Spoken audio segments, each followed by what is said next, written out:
If you're listening to this, you're already in more danger than I ever wanted to put anyone in. That's not drama. It's not some clickbait hook. It's the truth. And it's why I almost didn't record this at all. Because once you hear what I have to say, it won't just be my problem anymore. You'll start noticing the same glitches, the same patterns, the same shadows online that I thought were harmless. And if you don't know how to avoid them, then you'll understand why so many hackers vanish without a trace. Used to think I was untouchable. Cocky, arrogant, the guy who could slip through any firewall, dismantle any system, break into places you'd swear were impenetrable. I wore it like a badge of honor, that smug hacker swagger.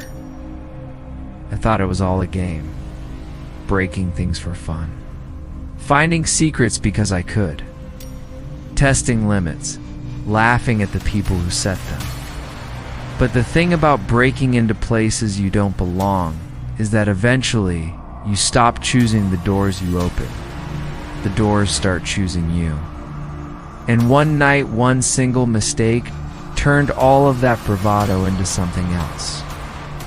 Entirely regret, shame, and fear that hasn't left me since. I'm not here to brag about what I did. I'm not here to give you tips or tricks or bragging rights.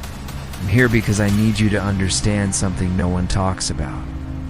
There are places on the internet that were never meant to be accessed. Not because of law enforcement, not because of corporate secrets, but because there are things watching, waiting, feeding off anyone reckless enough to stumble into them. And I found them. Or maybe they found me. There's a reason hackers disappear. You've seen the forums. Threads just vanish overnight. Accounts wiped. Handles you followed for years suddenly go dark, their old posts scrubbed clean. Everyone shrugs it off as paranoia, arrests, burnout, whatever excuse makes you feel safe. I used to think the same thing, until it happened to me. Now I know better, because the deeper you go, the less it feels like code, and the more it feels like something alive. Something that notices when you look at it. Something that doesn't like being looked at. And when it notices you, doesn't stop. So yeah, this is a confession. Not the kind where I admit to some petty cybercrime and beg forgiveness. But the kind where I warn you that hearing this story makes you part of it. I shouldn't be telling you this. I know that. But if I don't, it'll eat me alive before the night is over. And if that happens, at least you'll understand why I stopped. It all started on a night like any other. It's just me, a screen, and the thrill of seeing how deep I could go. Night I thought would be nothing special. A night that should have been harmless. The night it all began. Hacking for me started as nothing more than a game. I wasn't some mastermind in a hoodie plotting against the government. I was just a bored kid with too much time and a knack for figuring out how things worked. Games were my first target. Duping items, breaking into admin menus, making my friends laugh when I spawned things I wasn't supposed to. We thought of ourselves as pranksters, not criminals. Back then, the worst thing I did was crash a Minecraft server because I wanted to see if the code could handle infinite chickens. Spoiler, it couldn't. My friends and I laughed for hours, watching the poor admin try to fix the mess. They called me the Robin Hood of servers, because half the time I'd break in just to hand out rare loot to newbies who didn't even know what was happening. It felt harmless. It's like bending rules no one really cared about. Victimless fun. We'd sit in voice calls, laughing, swapping scripts, daring each other to go deeper. Who could crack the next server? Who could get into the weirdest hidden files? Who could make the boldest joke at the expense of some clueless mod? And for a while, that was all it was, lighthearted mischief. But looking back now, the signs were already there, things I ignored, Little cracks in the facade of the game. Like the time I found a directory buried inside a directory with no permissions listed and no owner tagged. Or the night I stumbled across a string of code that kept rewriting itself, no matter how many times I tried to delete it. Or when a log file spelled out my username in binary, even though I'd never typed it. I laughed those things off at the time. Glitches, bugs, coincidences. That's what we always told ourselves.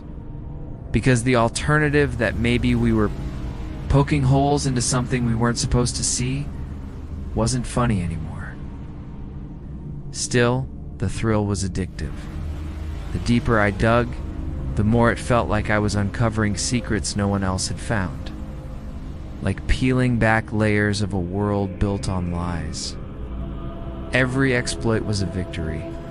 Every crack in the system felt like proof I was smarter than the people who built it. And then I found it. The program that wasn't supposed to exist. It didn't show up like the others. No directory tree, no messy file names, no misplaced admin notes. Just a single black icon tucked inside a server I was sure I'd already mapped. I don't even remember clicking into that folder. I just remember the file was there, like it had been waiting. When I hovered over it, no information popped up. No size, no date created. No description, just one word for its title, Echo. Even saying the name now feels wrong. At first I thought it was some abandoned test build, a half-finished game. Maybe some dev's side project that never launched. Stuff like that isn't uncommon. But something about it felt different. Like it was looking back at me. I should have deleted it right then. Should have laughed it off as junk code and gone back to spawning infinite chickens or stealing loot for strangers. But I didn't, and that was the last choice I made that still felt like my own. Because when I double-clicked Echo, everything I thought I knew about games, about hacking, about the internet itself collapsed. That's where everything started to go wrong. When I first ran the program, it didn't look like much. Plain terminal window black background, blinking cursor like 100 other backdoors I'd messed with before. It asked for a username. I typed something stupid, rootkey, and hit enter. Normally, that's where the game starts. You throw in some commands, probe around, see what kind of doors open. At first, everything seemed familiar, standard server layout. Directories. Nothing I hadn't seen 1,000 times. But then I noticed something strange. Folder structure didn't make sense. It wasn't organized by the usual root, admin, users, or system.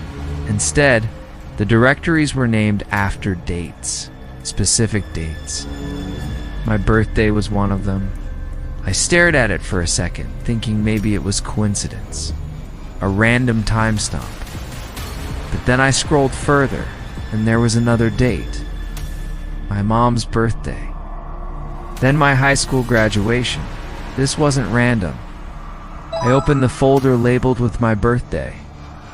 Inside wasn't a file or a string of code, it was text. My full name, address, even the nickname my grandmother used to call me when I was little. Information I had never typed anywhere online.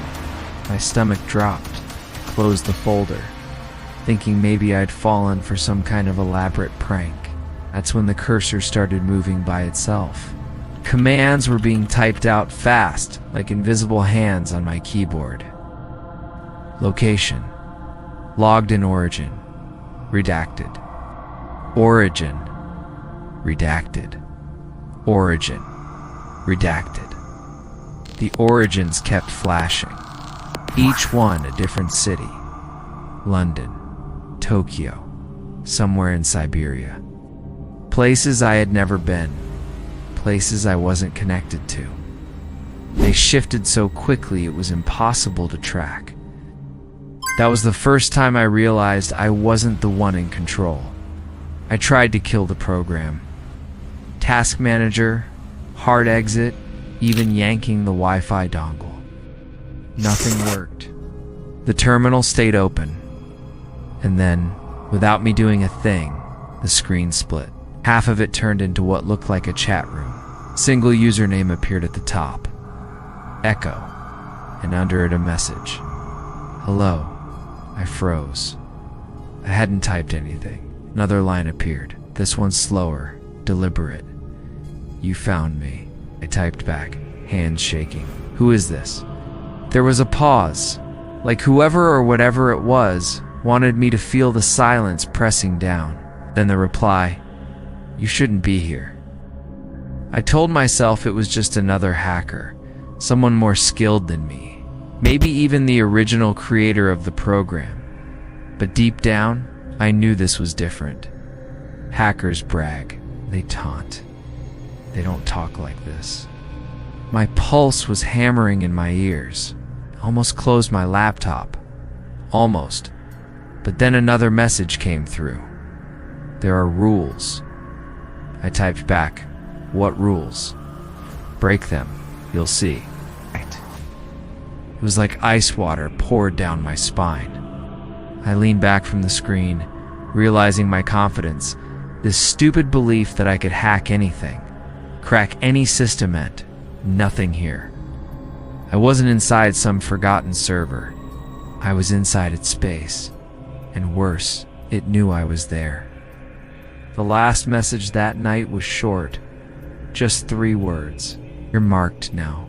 I should have slammed the laptop shut. I should have walked away.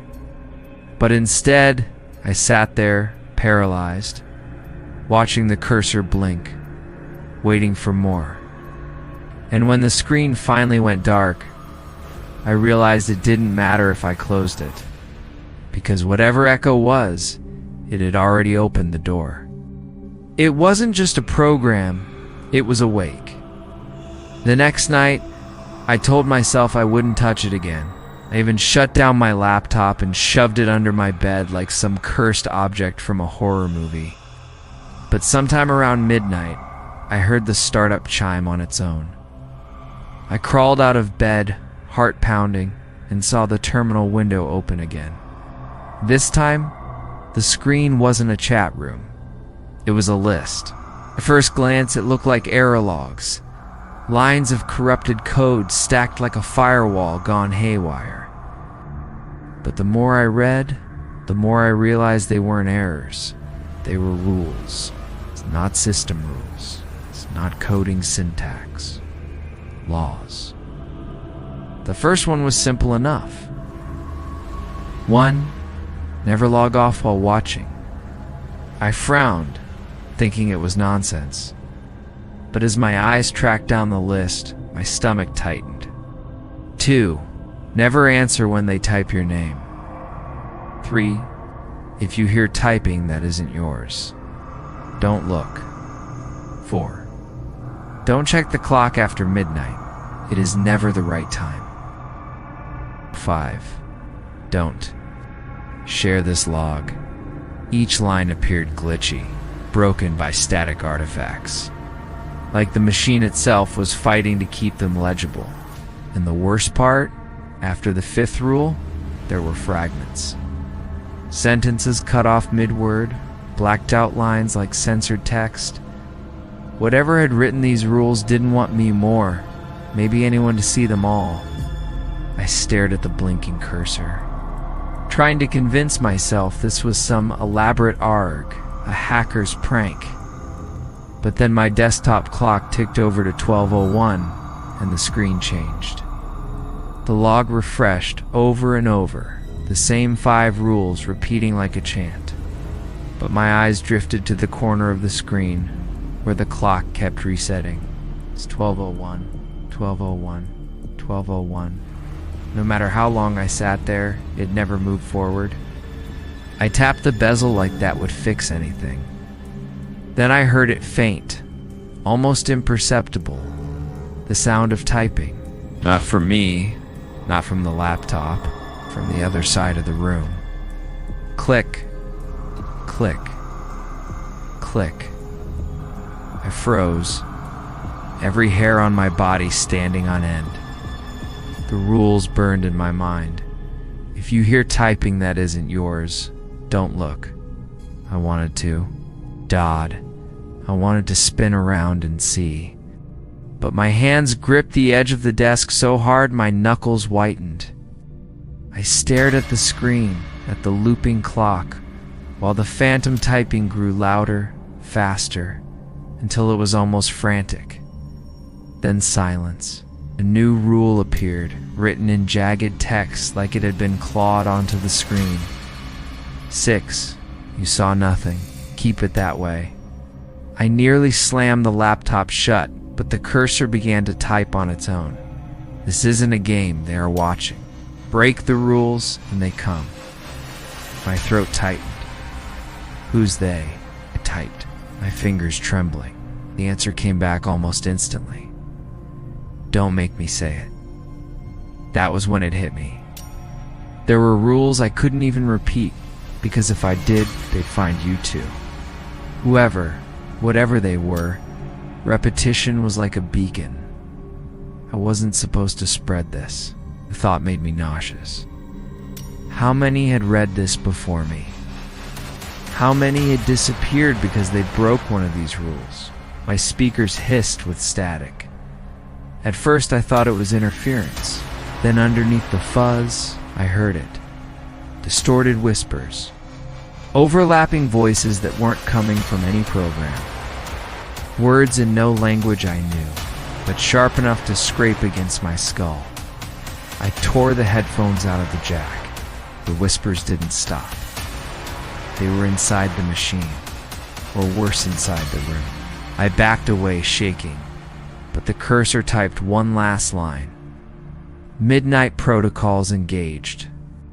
And that's when the messages stopped coming from the screen and started coming from inside my room. I heard myself scream before I even opened my mouth. At first I thought I wasn't alone in this, that maybe buried inside this cursed system there were other hackers like me who had stumbled too far.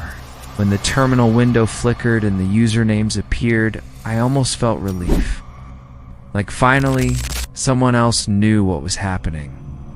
The first name to pop up was Root 0. Then Mirror Mirror. Then a third U. They typed like they'd been waiting. Root 0, thought you'd never make it. Mirror, mirror, you're late. You stop pretending. We know what you are. I froze. That last username wasn't me. I hadn't typed anything, yet the words that followed mirrored my exact thoughts, not what I said. I slammed my fingers on the keyboard. Who are you? A reply came instantly, 3 screens at once. Root 0, who are you? Mira, Mira, who are you? You, who are you? Like an echo chamber where the walls were alive. Their avatars flickered into existence, pixelated figures rendered in jagged ASCII art. At first they looked normal enough, hooded silhouettes, hacker, but every time the screen glitched, their faces warped into mine.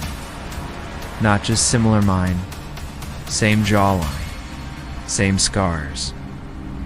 Even the nervous tick of my eye when I hadn't slept. One avatar leaned forward. The feed changed, flickering from code to video. A grainy webcam stream filled my screen. It was my bedroom. Right now. And me, sitting at my desk, nose bleeding. I reached up instinctively. My fingers came away wet. I typed with shaking hands. How are you showing this? The reply dripped onto the chat window like blood and water. Mirror, mirror, you gave us access the moment you looked. My speakers hissed again, but this time it wasn't whispers. It was my own voice, narrating word for word, syllable for syllable. Repeating everything I was saying in my head before I spoke it, I clenched my jaw. Stop it, I muttered out loud, testing myself. and a fraction of a second before the words left my lips, the speakers said them first. "Stop it." I covered my mouth with both hands. My chest heaved, lungs stuttering like I couldn't pull enough air in. Every thought, every flicker of fear, was being voiced aloud from somewhere else, fed back to me before I even had the chance to own it.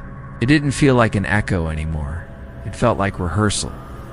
Like someone or something was speaking my lines for me, seconds before I could play my part. The chat exploded. Route 0. See? You're just another script. Mirror, mirror, you're not the narrator, you're the file. This is where it gets bad. Really bad. If you stop here, you'll never know how it ends. My blood ran cold. Those last words weren't typed by me, but they were my words. The exact thought I'd just had, word for word, ripped out of my head and pinned to the screen like an insect. Slammed the laptop shut. But the voice didn't stop. I heard it again, low and clear. Not from the speakers, not from the computer at all. From the hallway.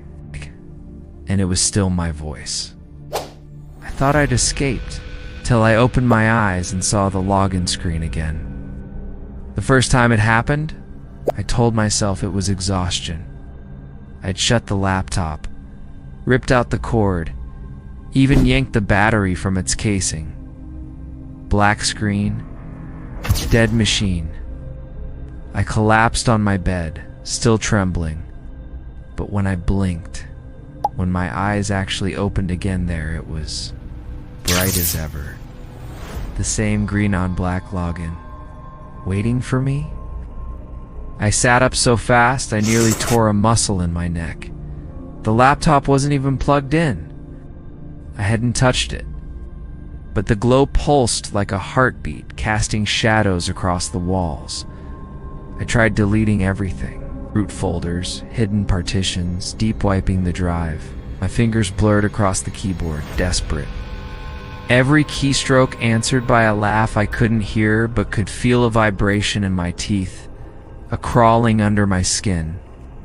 And every time I thought I'd destroyed it, the files bloomed back, multiplying like mold. I smashed the device, took a hammer to it until shards of plastic and circuits littered the floor like black glass. My hands bled, my knuckles split open. The screen was in pieces, and yet, when I staggered back, panting, there it was again, whole, intact, waiting for me to log in. Reality itself started glitching. Through the window I saw my neighbor, Mrs. Keller, frozen in her garden. Just standing there, pruning shears in hand, staring straight ahead. When I shouted, she didn't move, but her head twitched, not toward my voice, toward the glow from my room. I tore open my curtains. More neighbors. All of them. Silent. Motionless. Faces angled at my window, reflecting the same sickly green light, even though the laptop's glow couldn't possibly reach that far. I grabbed my phone to call someone, anyone, but the screen bled lines of code. Not apps, not numbers. Just command prompts scrolling faster than I could read. A new message blinked into existence. "You can't delete what you are." I dropped the phone. It hit the carpet, buzzing like it was alive, like it had a pulse of its own. I tried the breaker box, flipped every switch. My house drowned in darkness, but the laptop still glowed. The walls seemed to breathe with it, swelling and sinking like lungs. The floorboards under my feet pulsed in time with the flickering login screen. I pressed my hands to the drywall, warm, almost feverish. And then came the voices, not from the speakers, from the house itself. Whispering out of vents, slithering through the pipes, vibrating through the wood. My voice, My thoughts, overlapping, repeating, out of sync. Stop it. Stop it. Each one a fraction faster, until the walls themselves seemed to stutter. I ran outside, barefoot, blood streaking the sidewalk from my torn palms. The night air was thick, suffocating, the street eerily still. Cars sat idle, engines off, but headlights blazed in perfect unison. And behind every windshield faces, staring, unblinking. Their mouths moved together, but no sound came out. I screamed at them. No reaction. Then, in perfect synchronization, they raised their hands and pointed toward me. I stumbled back, tripping over my own feet. My chest felt like it was caving in, each breath burning like static. I heard it again, that familiar chime, the startup tone of my laptop.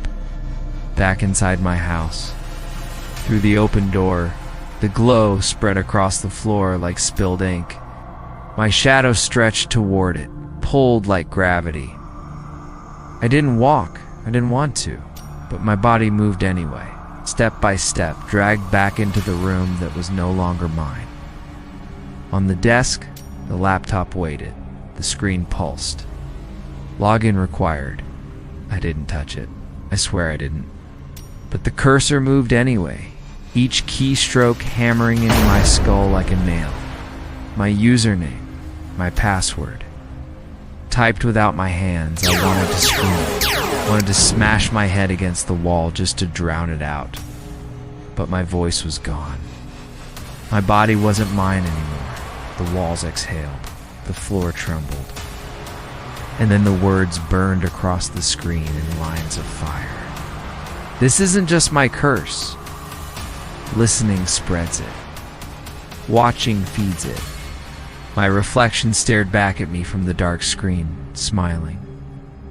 My mouth didn't move, but I saw the grin stretch wider, tearing at the edges. And that's when I realized, which brings me back to right now. Don't scroll. Don't turn away. It already knows you're here. Think you're safe because you're just listening.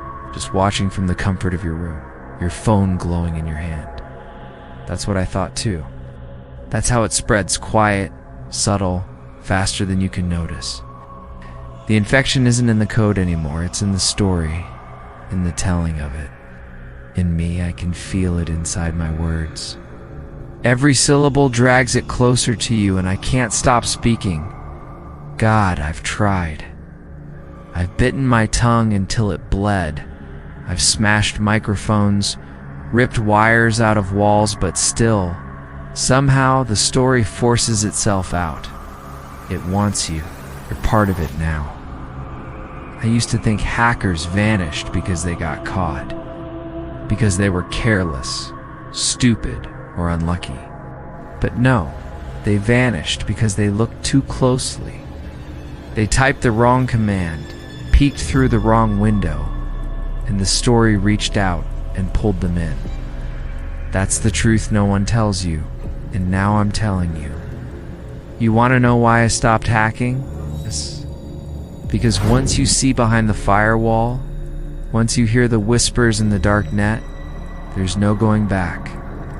You stop being the one doing the breaking in and realize you're the one being broken into. Don't believe me? Look around. Really look? Did you notice it yet? It's that subtle flicker in your screen. The way your reflection doesn't quite match you. The way your own breath feels a second out of sync. That's it. That's the infection slipping through. Don't try to fight it. Don't try to delete it. You can't. The more you resist, the deeper it roots itself. It feeds on attention. On your eyes, your ears, your thoughts. It's already writing itself into your memory, carving itself into your routines.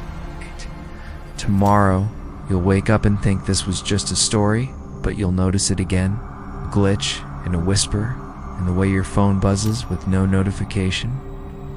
It wants to be remembered. That's how it survives. So maybe, just maybe, you can starve it. Don't share it. Don't repeat it. Don't even think about it. But we both know you will. Curiosity is the hook. Fear is the chain. You'll come back. You'll always come back. And when you do, when you feel it pressing in from the edges of your screen, don't say, "I didn't warn you." Comment what you saw if you survive long enough to type. Sometimes it lets you. Sometimes it doesn't. Sometimes the act of writing is all it needs to crawl through. I can feel it now, pressing against my skull, forcing my jaw open, forcing words I don't want to say. This isn't me anymore. This isn't... If you're still here, it's already too late. And if you're still here, it's already too late.